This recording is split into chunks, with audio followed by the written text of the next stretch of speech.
Welcome, Vian, back to Dubai and to the Third Line for your solo exhibition, House of Pearls. We're very, very happy to have you here for your first solo exhibition at the Third Line and seeing you return to Dubai after 15 years of being away. And I wanted to just talk to you a little bit about this new series of work, which is called House of Pearls, which is a continuation, or started at the same time that you made the New Sphere works that you had shown earlier this year at The Independent with David Nolan. So if you could talk me through a little bit about the themes in this show and also maybe how you went from New Sphere to these works and the sort of transition. Thank you so much, Sunny. Thanks for having me. And I've been thinking a lot about, the meaning of this exhibition and how it developed and how our early conversations shaped the creation of this first works, because House of Pearls started before Noosphere, like the work behind us, Olivine, started before all these works and started developing slowly. And as I continued thinking about the meaning, the spiritual, the philosophical, the physical meaning of this exhibition for me, everything started developing and taking shape to follow the themes of destruction, decimation, but also regeneration after everything is burned. So not to be quite graphic, but this is kind of, most of these works are like the moments after the burn. It's, if you think about the idea of burning a forest and how everything grows more powerful and persevering into life. So all these themes played role into creating this work, but also, there is an homage to the region, to where we are, but also to my life here. When I moved here in 2006, after leaving Iraq, after what was going on in Iraq, and brought my family here, but also it was the beginning of, I believe the gallery started a few years before that. Yeah, the Third Line opened in 2005. Yeah. So it's exactly around that same time. Yeah, so it's all these kind of themes were present into the idea of the show. So from that point, I started thinking about, the pearl as it's a metaphor, and how the pearl is formed from, basically a bacteria, resisting a bacteria. Right. But then it went into the whole idea of the early commerce, the pearl divers, as the first kind of activity, the first thing 7,000 years ago, there are traces for pearl diving. Yeah. Ancient Mesopotamians used to also dive in these waters, which actually mind-blowing for me, but there are historical evidence about this. Right. So all this is just, a cluster of ideas that led into the evolution of this show. And one of the very first economies here was actually, pearl diving, or pearls, were traded across the Gulf. And it's very interesting that what you said about how to form a pearl, actually the oyster has to have, the shell has to have like a bacteria, and then this beautiful thing comes from it, which again touches on the themes of this sort of destruction and creation. Mm-hmm. And in that, my question was about sort of the use of color, obviously, in your work. Is, how do you choose the colors for these works? And was there a different palette that was used maybe in this series? And what do the colors represent to you? Because I think, obviously, there's colors that are very bright and very solid, and then there's others. So if you could talk a little bit about the process, that would... The process is very similar to what I did for the last 2 years, specifically with my exhibitions, but it was, this time it was more intentional and specific. The choice of color came from me thinking about the region and also about the colors of, obviously, the nature around. And it kind of went into this, again, into using some of these neon colors again. Right. Some works has Astral has more of a kind of more sand palette, and there is the theme of lotus here as a symbol of recreation. And I mean, you know, the lotus is born from mud. Right. From dirty water or something, and then this beautiful flower emerges. Yeah. So there is also silver, but you know, the process always for me, and specifically in the last few years, basically starting these explosion scenes and reversing them into a form of life, and applying multiple colors that in the beginning it's very intentional. Right. And in the middle stage it goes into this phase where the colors are selecting itself, right. And it kind of guiding me. It's kind of the color itself guiding me into the next step.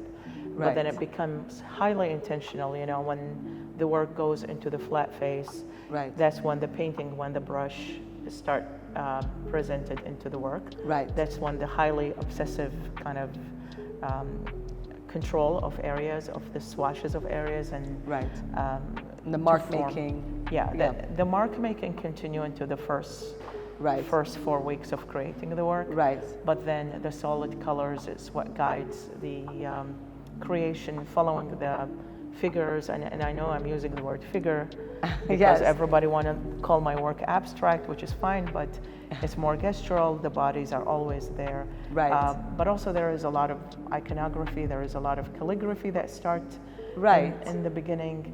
And for this exhibition, I used more calligraphy because being aware of where I am and connecting back to the calligraphy aspect in my life. When in Baghdad and here, the Arabic letters always lended itself to be a very generous kind of format to create from, because with Arabic letters there is a whole tradition of painting, you know, figures, and you know, like ancient Arabia, even like using the calligraphy to make the figure actually. Exactly. Right. And you know, like we have here the Museum of the Future. Right. Is a modern kind of example of how they use that in architecture, even. Exactly. And for me, that kind of, it was like a marriage between all these themes, and I couldn't like ignore it. So it kind of led into going back to the calligraphy aspect, where the initial mark making, you know, I'm sometimes writing poetry in spray paint and creating these the first layer is that. And it kind of led into this, you know, some way to approach my work. The physicality of my work is to think of how wide you use your body in the beginning phase, where you're going, like you're using your arm, and you're using, and the paintings your body. are flat at that point. I mean, they're on the canvas is first. It's actually on a wall when I start the calligraphy aspect, and then I have an idea of what is happening in my mind, because there's always an intention, but also the surprise factor is always present, which is more rewarding. And then it goes flat. But the more you close on the work, the more you are using your body less, and you're using your hand. And a lot of people ask me if I'm stenciling, which is I even asked you that. I don't stencil. I don't even know how to stencil. This is all free brush work. Because the edges are, I mean, you could see that everything is so perfectly shaped, you know, so you have like these very fine edges and very clear delineation like, between like where, you know, that is and the next thing. It almost looks like there was tape and you removed it, and that's why you got this perfectly straight line, for example, or curve. That is too intentional for me, because I am not, you know, for me, I liked the idea of control toward. So the work is a reflection of life itself for me. It goes from chaos to control, and towards the end, it become that closed up idea of, you know, perfecting the solid areas that lead into, you know, these rewarding areas in the work, and start and keep the tension. That the tension in the work that aspect is very important to me, because for me, I want to keep that tension between myself and the work, and the viewer and the work. If you lose the tension, you lose interest. So there is always something about to happen, but it's not giving you an answer. But I think that's also the part where you leave it to the viewer to also see what they see in your work, which is much like poetry. I mean, if I read a poem and you read a poem, we have a very different reaction each to it, because even though we're reading the same thing, the way that it resonates with us is each is different. So and for me, that's the beauty of art in general, because I'm not interested in giving you an idea about what you need to look at.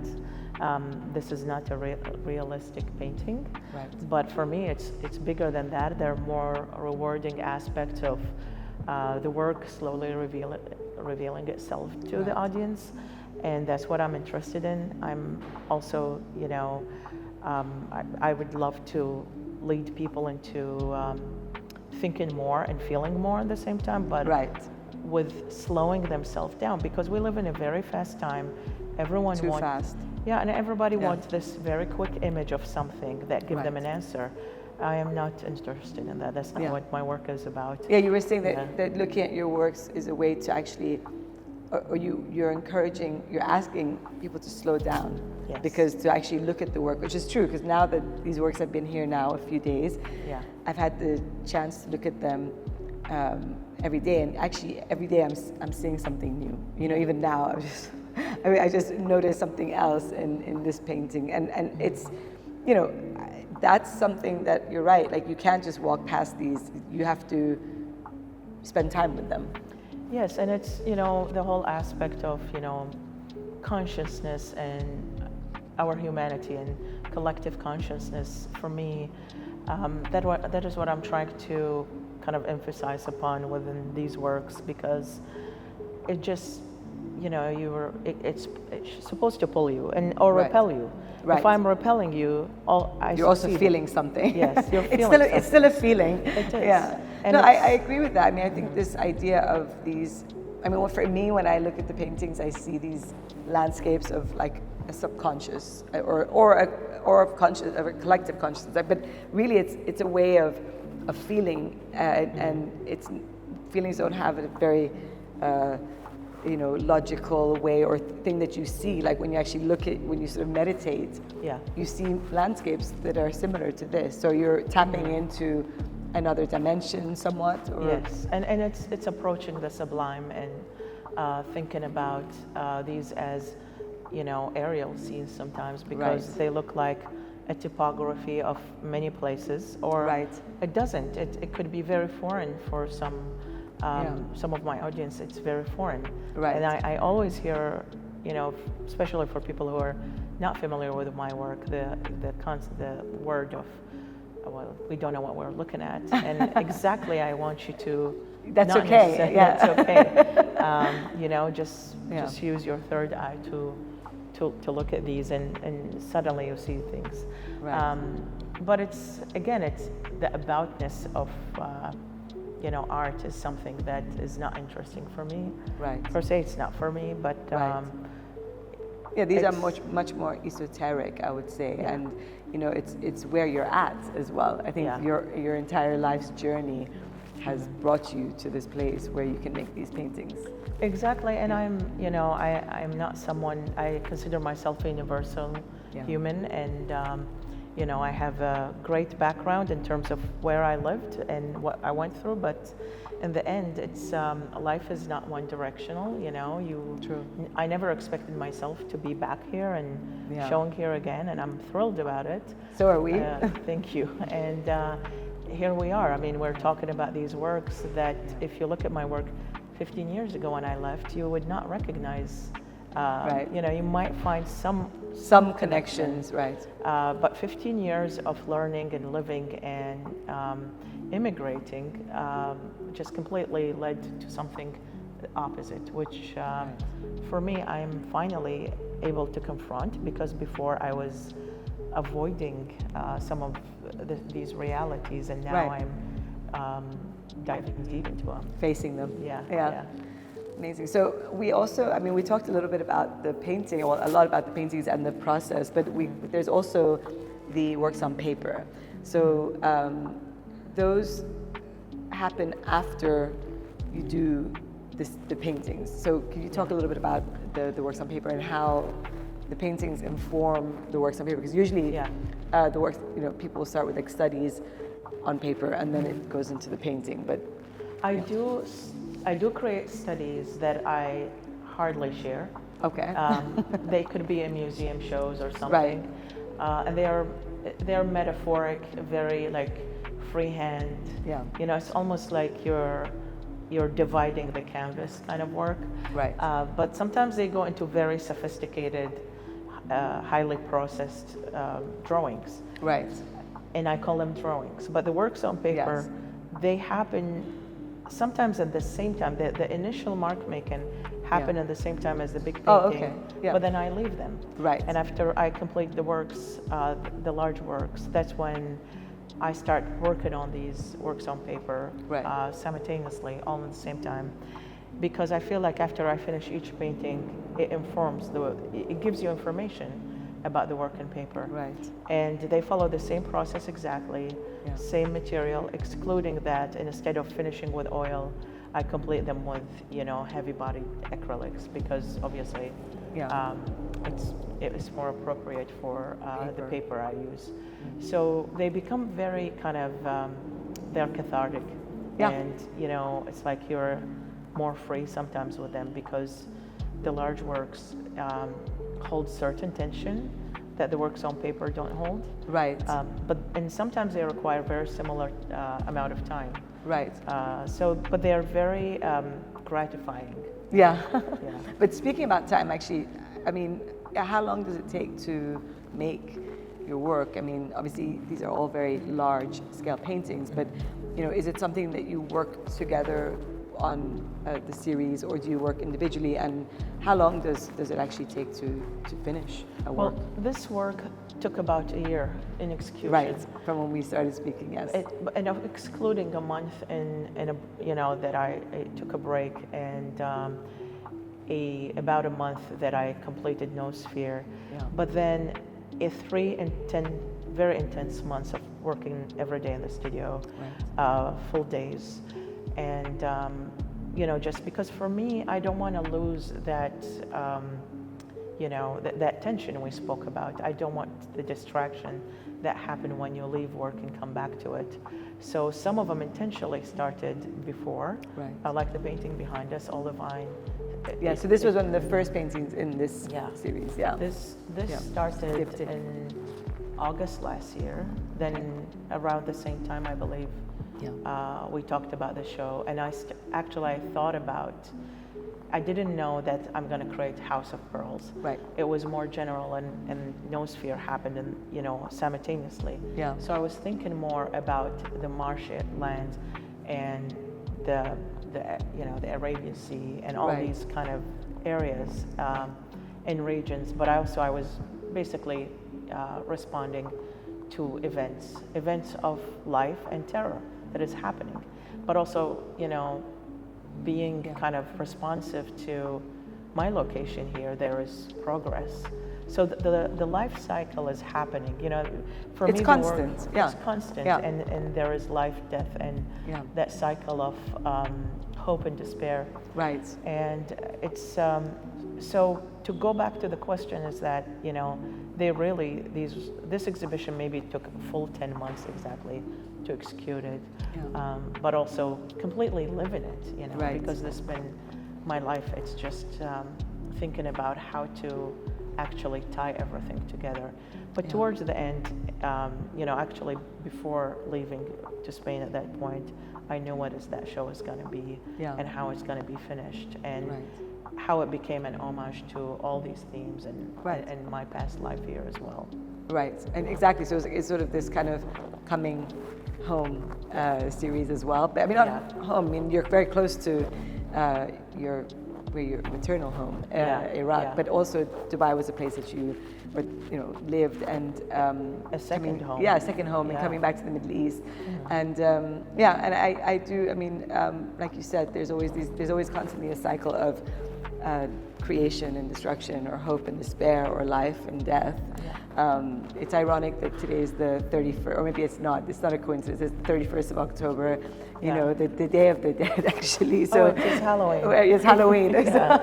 So I actually feel that that's really interesting how that happened Yeah. as well. But I see a lot of hope in the works. I mean, I see the tension, I feel the tension, but at the end, it always leaves me quite, you know, with a hope for what's to come. And I think this is something that, you know, we all wish for in what's happening right now in the region, but also, you know, we have to believe that through every difficult thing that the sun will rise again, and absolutely. things, yeah. And it's just, you know, for me, just the reflecting on, you know, what I left behind to immigrate to America and coming back here, and even just, you know, the little things that I miss about Dubai, you know, certain birds, certain, you know, certain architecture, just even the idea of, you know, the sea, the desert, the people, the diversity that is that I'm witnessing. It's just completely very kind of, you know, in line with this work. Absolutely, the colors. I mean, in some of the works, I mean, in this in olivine and also in plumes, I feel that there's a lot of the earth, and then the blue of and then inhale and exhale. Is it? Yeah. You have a lot more of the blue, the sea, and then you have like the earth tones and the sand, and they really do look like these sort of aerial views of. Because it's, for me, it's being a witness, but also we're all our witnesses for something. Right. So some of these, you know, like seabed, is pretty much an underwater scene, but it's very lush, and it looks like the tree of life. It does look like the tree. You know, inhale and inhale look more like, you know, underwater scenes. Right. And you know, I've been just thinking about how much most of the artists from our time, the artists that I'm looking at, the artists who are, you know, even the superstars and the unknown ones, they're all going back, defaulting to nature. We are all back to the natural world as a respite for, you know, our psychological well-being as well. Absolutely. And as a way to communicate to each other too, you know. Yeah. So it was, for me, impossible to avoid that. It's a part of the work as well. Absolutely. No, I think there's, like you said, this return to the natural world, because we cannot live in these digital worlds and, you know, in just these concrete, you know, cities all the time. We are part of nature, you know, so I think that's something also about the work that resonates, is that you feel connected. That's how I first felt when I saw your work. I felt this connection to it that was very, you know, how you are, like how you, when you go out, you know, into a park and lay on the grass and you look and you see the leaves and the dappled light and whatever, the sun coming through. That's how I felt, because it felt very familiar. Yeah. And I think these are the what I'm picking up. But I don't know, maybe others pick up other things, but that's what I saw. We'll see. Thank you so much for being here, Vian. Congratulations. And looking forward to the beginning of this opening tonight. Yeah, thanks for having me. Thank you. Yeah.